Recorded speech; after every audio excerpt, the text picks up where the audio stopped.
โดยทุกคนสบายดีน้องล่ะสบายดีสบายดีน้องคำนางเนาะโดยถือว่ามาเจอกันอีกมื้อนี้เป็นรอบที่2เนาะอื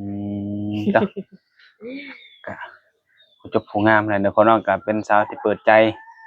ไปมานี่ก็2-3มื้อแล้วได้บ่อืประมาณนี้เนาะเฮาก็เลยแบบว่ามาตามคำแนะนำหรือว่าตามคำขอของ FC เนาะที่เพิ่นแบบยังสงสัยแล้วก็อยากรู้ว่าที่น้องกำลังเปิดใจรอบนี้น่ะมีคนถูกใจแล้วหรือยังน้องล่ะบ่มีเขาบอกว่ามีคนเขามาลงจักคนเลยบ่มีสักคนเลยบ่บ่มีเลยโอ้เงียบเลยก็สิบ่มีผู้ใดทักมาเลยในโลกอันใน LINE นะบ่มีใครเลยทั้ง LINE ทั้งเฟซนี่ก็บ่มีแม่นบ่บ่มีอืคนน้อยทางว่าเลยคือมาแปลกแค่บัดนี้เนาะน้องคิดว่าเป็นย้อนหยังน่าจะเป็นย้อนสาเหตุที่ว่าแบบมันเป็นข่าวเนี่ยอืที่ข่าวเรื่องของน้องเนาะในปีหลังมาเนาะอ่าที่ว่าน้องนี่ก็เคยล่มหากับหนุ่มเมืองนอกแม่นบ่ที่น้องมันที่การันตีว่าสิเอาเป็นผัวเป็นเมียเนาะแต่สุดท้ายมาก็บ่ได้อยู่ร่วมกันก็ได้เลิกลากันหั่นนะอืก็เลยเห็นหนุ่มๆหลายๆคนนี่ระแวงหรือว่าย้านในตัวน้องเนาะเรื่องนี้น้องก็ฮู้อยู่แม่นบ่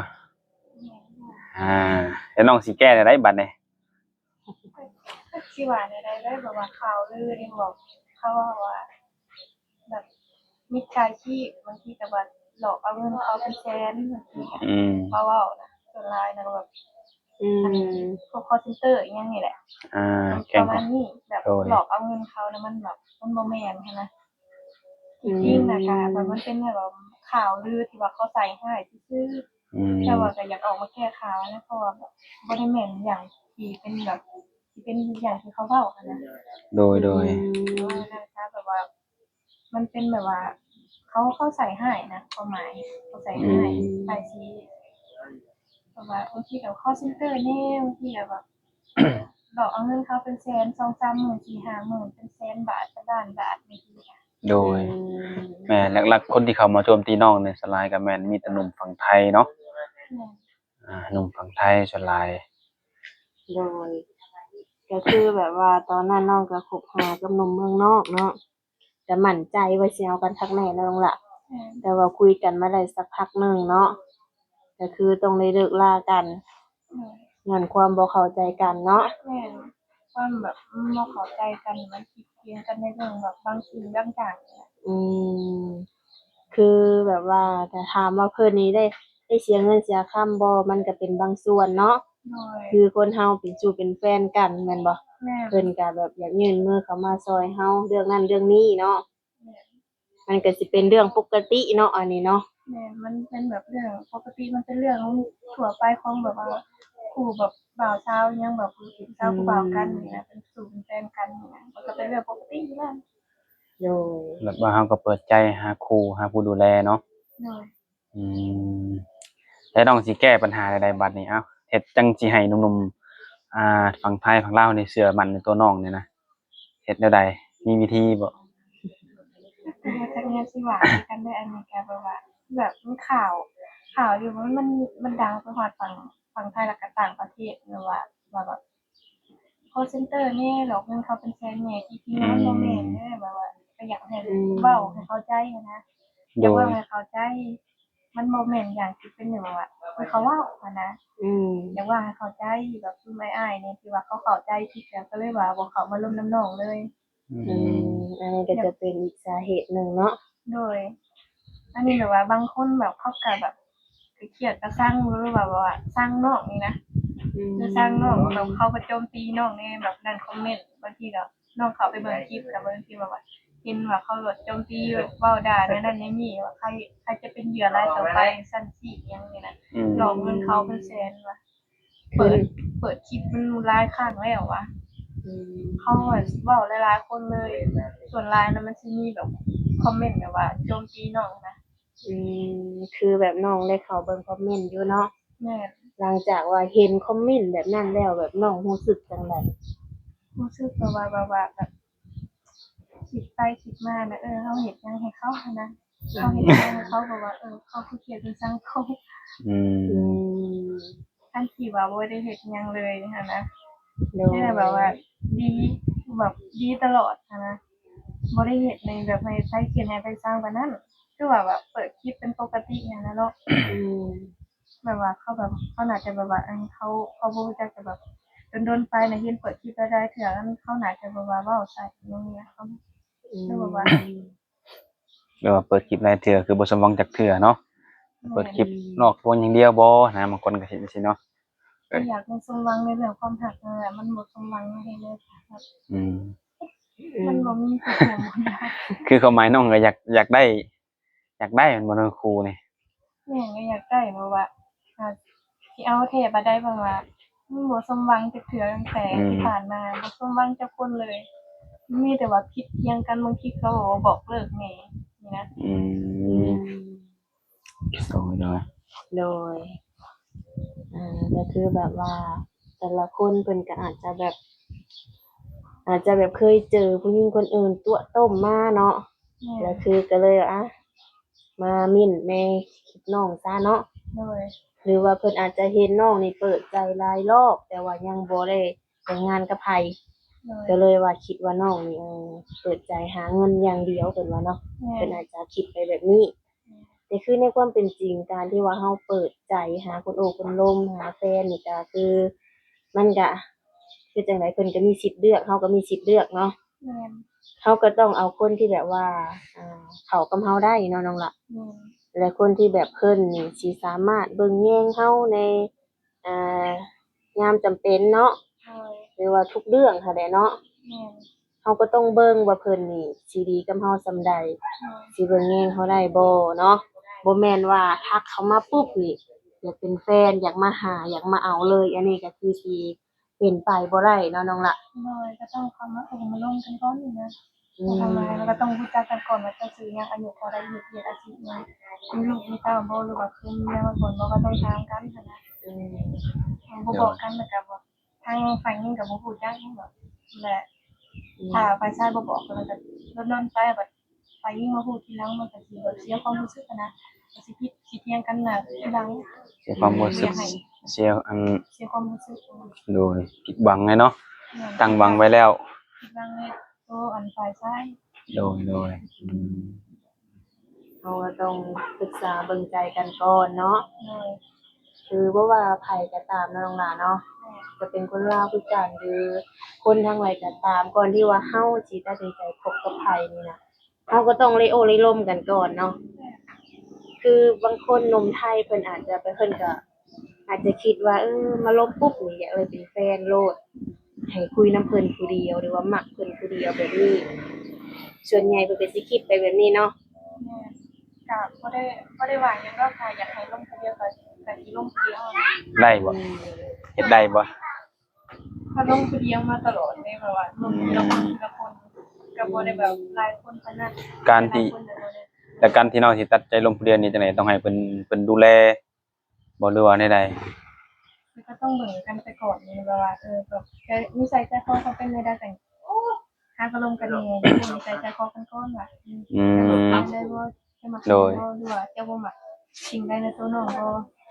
เพิ่น อันนี้ก็ต้องลงกันนี่นะถ้าจะมักก็ได้มักอิหยังหรือว่าบ่มักอิหยังก็บ่ โดย คนใจคอของเขาเขาเป็นคนใจร้อนบ่ใจเย็นบ่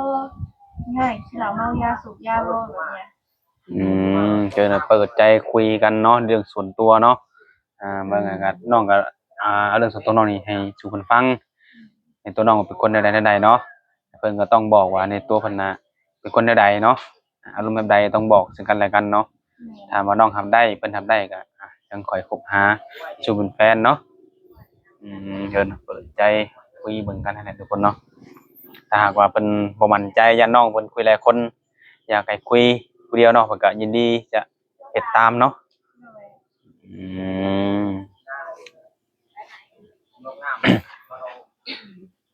คือมื้อนี้น้องกินข้าวเช้าแล้วมื้อนี้ กินแล้ว ได้ยังกินมื้อนี้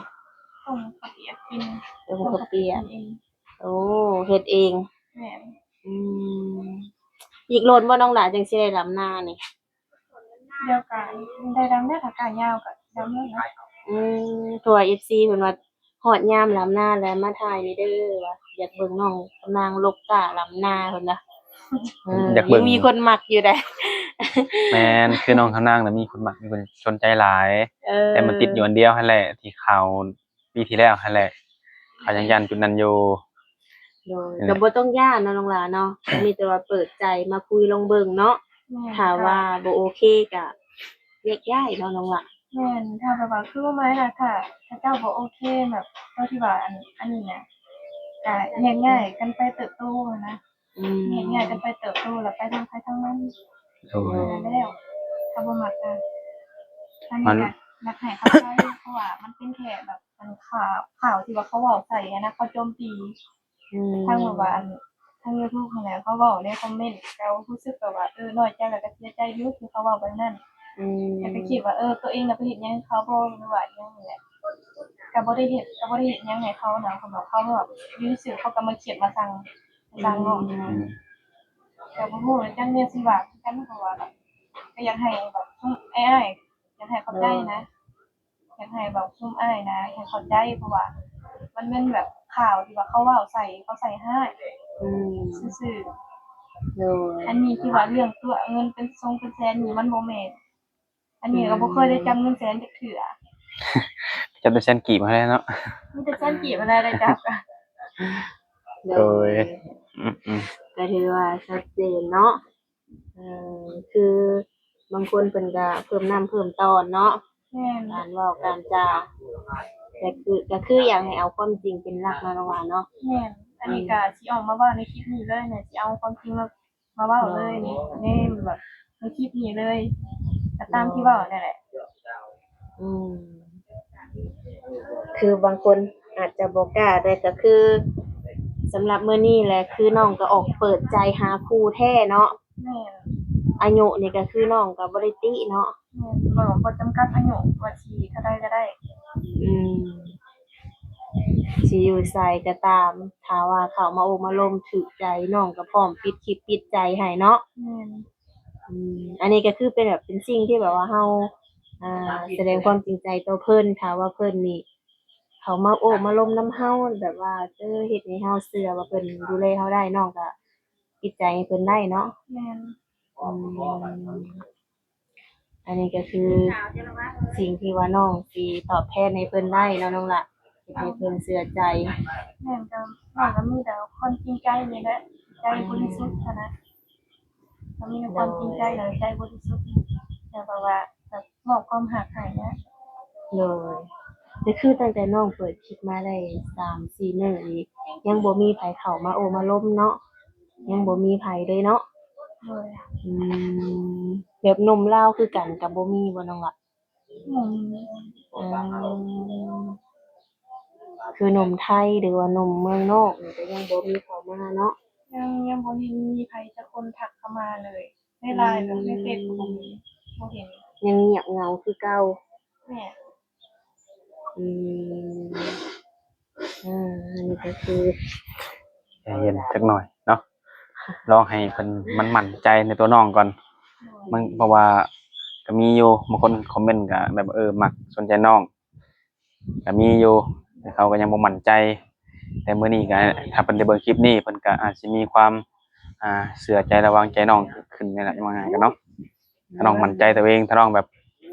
เป็นตามที่น้องเว้ามาเนาะ เพราะว่าน้องเชื่อมั่นในตัวเองอยู่แล้วว่าตัวเองบ่ได้เฮ็ดอันนั้น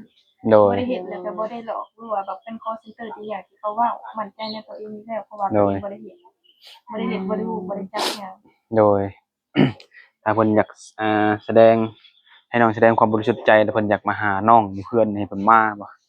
บ่ได้ ให้มาโลดแม่นบ่ โดย มั่นใจเนาะ โดยน้องสิต้มเป็ดต้มไก่ ต้องมาแท้แหละจ้ะเนาะคือแบบมาเนาะมาเบิ่งเฮือนเบิ่งชานเนาะว่าน้องอยู่จุดนี้เฮือนหลังนี้อยู่กับไผแน่เนาะถ้าเกิดว่าศึกษากับน้องถ้าน้องว่าหลอกลวงเพิ่นอีกก็นำมาเฮือนได้นะน้องหลาเนาะ ได้ โดย น้องสิบอกว่ามันอยู่หลังได้อะไร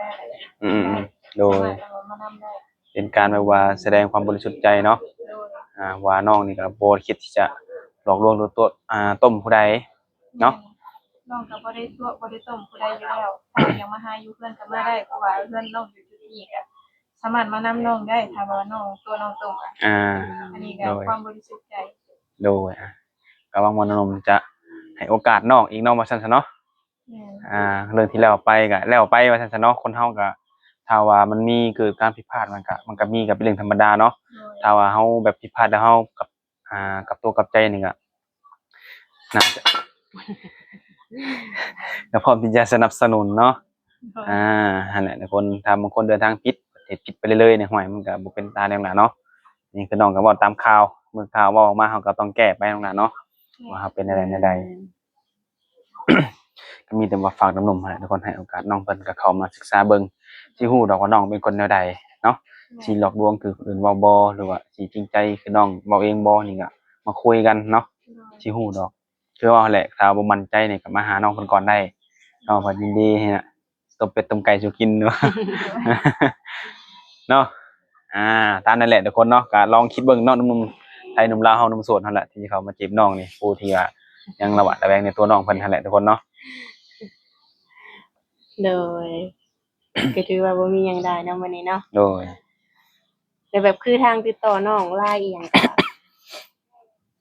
ยังคือเก่าเนาะมีเบิดเนาะ โดยมีแต่ อืม พวก WhatsApp LINE เฟซมีแต่ โอเคบ่ได้มีความลับหยังแม่นบ่แต่นั้น บ่มี แบบว่าเพิ่นอยากได้เฟซอยากได้ LINE อยากได้บ่แนมก็สามารถให้ได้แม่นบ่ ให้ได้ไหม ให้ได้เบิดเนาะโดย หัวใจยังเปิดคือเก่า ให้บ่ได้ให้แต่เฟซแต่ LINE เนาะให้ใจนำเลยเนาะ เอาไปแล้วต้องหักซ้ายดีๆไว้ ต้องใส่ล็อกใส่กุญแจแม่นก็คัก อืม โดยก็ตามนั่นแหละทุกคนเนาะมื้อนี้ก็มาอัปเดตให้หลายๆคนรับรู้แหละเกี่ยวกับน้องเพิ่นถ้าว่าผู้ใดเขาเบิ่งคลิปนี้แต่ต้นจนจบมีความคิดว่าจังไดก็คอมเมนต์เข้ามาได้หรือว่าทักแชทส่วนตัวได้นะน้องหนาเนาะ โด ทางเฮาก็สิเอาส่ำนี้ก่อนมื้อหน้ามาในค่อยว่ากันใหม่โดยโอเคซั่นเนาะโดยสบายดีน้องหนา สบายดี